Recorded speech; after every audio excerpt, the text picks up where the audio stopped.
வந்து நம்ம ஹீரோ போயிடுறான். லைக் வந்து ஒரு பீக் மாதிரி இருக்கு, வாட்டர் ஃபால்ஸோட பீக் மாதிரி இருக்கு. So அங்க போயிட்டு வந்து லைக் நம்ம ஹீரோ வந்து லைக் என்ன சொல்றான், இந்த மாதிரி நான் வந்து இதை கடந்து போயிடுவேன், 2 டேஸ்ல போயிடுவேன், 3 டேஸ் போயிடுவேன், அந்த மாதிரி அவங்க அப்பா கிட்ட சொல்லிட்டு இருக்கான். So அவங்க அப்பா கேட்கிறாரு, உங்களுக்கு எத்தனை அந்த ஹிந்தில இருக்கு, ஸோ இங்கேருந்து சர்வை போர்டுல உனக்கு எத்தனை இருக்கு, நான் அவன் வந்து காட்ட மாட்டான், அந்த ஹிந்தில இருந்தா உடஞ்சிருச்சு இல்ல. ஸோ வந்து அவங்க அப்பாட்ட வந்து அவன் காட்ட மாட்டான். ஸோ அப்போ வந்து அவங்க அப்பா சொல்றாரு, இல்ல நீ காட்டிதான் ஆகணும், நீ கேமரால காட்டு. அப்படி அவன் அந்த பீக்ல இருந்து அவன் கீழே போனோம்னா ஒண்ணு அவன் கீழே நடந்து போனோம், அது எக்ஸ்ட்ரா டேஸ் ஆகும், அவன் கிட்ட அந்த எண்ணிலரும் இல்ல. ஸோ ரெண்டாவது வே வந்து அங்கேருந்து அவன் வந்து பறந்து போற மாதிரி. இவனால பறக்க முடியாது, ஏன்னா நம்ம பையன் வந்து பறக்கிறதுன்னு கேட்டாலே பயந்துருவான் அப்படின்னு சொல்லிட்டு இவன் சொல்ல மாட்டான். ஸோ அவன் கேட்பான் இந்த மாதிரி லைக் அவன் ரொம்ப நம்ம ஹீரோட அப்பா வந்து ரொம்ப யோசிச்சுட்டு லைக் வந்து இந்த பிளான் வந்து அபார்ட், நீ பண்ண வேணாம், நீ திருப்பி ஸ்பேஸ்ஷிப்க்கு வந்துரு அப்படின்னு சொல்லுவான். நம்ம ஹீரோ வந்து செம்மையா கத்துவான், இல்ல நான் பண்ணதான் செய்வேன், ஏன்னா நான் ஒரு வாட்டி வந்து என் அக்கா வந்து கொல்லும் போது இந்த ஏலியன் வந்து அசர் சொல்ற இந்த ஏலியன் வந்து எங்க அக்காவை கொல்லும் போது நான் கோலத்தனமா உள்ள இருந்துட்டேன். இப்ப எங்க அக்கா என்ன சொன்னா, உன்னால எதுவும் பண்ண முடியாது, இங்கே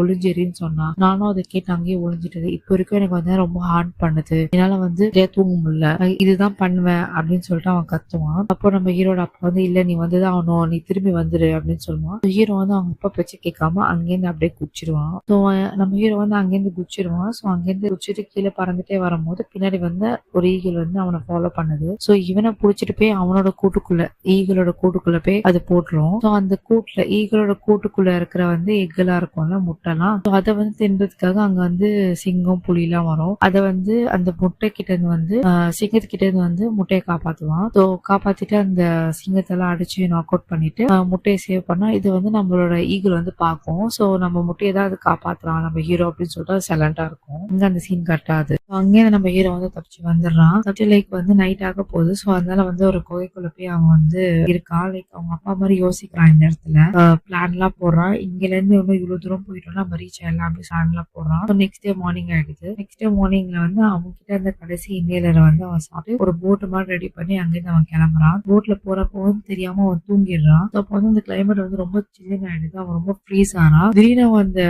தூக்கத்துல இருந்து முடிச்சு பார்த்தானா லைக் வந்து கழுகு வந்து அவன் மேல போத்தி இருக்கு. ஸோ அவன் வந்து காப்பாற்றுறது அந்த கழுகு தான் இல்ல.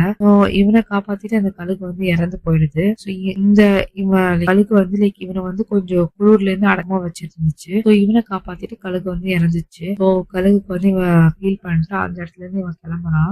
இவன் கிட்ட வந்து லைக் ரொம்ப டயர்ட் ஆயிடுறான். பிகாஸ் இவன் கிட்ட கடைசி இன்னிலரும் வந்து தீர போகுது. நம்ம ஹீரோ அங்கிருந்து கிளம்புறான். அவனால மூச்சு விட முடியல, டயர்ட் ஆறான். பிகாஸ் அவன் கிட்ட இன்னேலர் எதுவுமே இல்ல. கடைசியா அந்த ஸ்பேஸ்ஷிப்பை கண்டுபிடிச்சிடறான். கண்டுபிடிச்சிட்டு அங்க போயிட்டு அங்க ஒரு இன்னேலர் இருக்கு, அதை வந்து அவன் உடனே சாப்பிடுறான். ஸோ இப்பதான் அவனுக்கு கொஞ்சம் வந்து உயிரே வந்த மாதிரி இருக்கு. இங்க வந்து அந்த பீக்கனை கண்டுபிடிச்சிடறான். லைக் அதாவது அந்த கம்யூனிகேட்